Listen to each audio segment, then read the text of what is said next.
data from China is so murky.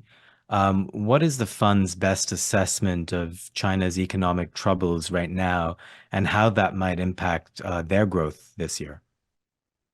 China came through on its intention to have growth of around 5% last year. So growth ended up as being 5.2%.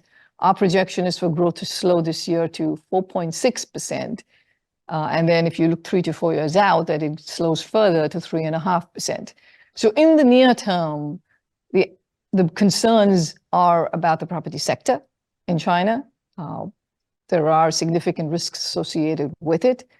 And connected to that, the state of local government finances. I think these are the two big areas that we're paying close attention to. The property sector has been in distress for several years now. And while the government has, rightfully moved ahead and provided new forms of support to the sector, we think a lot more needs to be done in terms of, easing the exit of unviable property developers, while at the same time making sure that those homes that households already prepaid for actually get completed and delivered back to them, because that can help raise sentiment.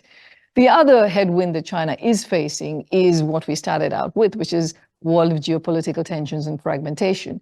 And in that sense, their external environment doesn't look as promising as it used to do in the past. So these are some of the headwinds that China faces, which is why we have growth slowing, in addition to, of course, declining population growth, weak productivity growth.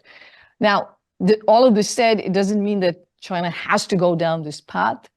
Clearly, if it could undertake substantial reforms, more market-oriented reforms, providing social safety nets so that households are willing to spend more than they do right now, those kinds of actions can deliver higher growth than what we have in our baseline.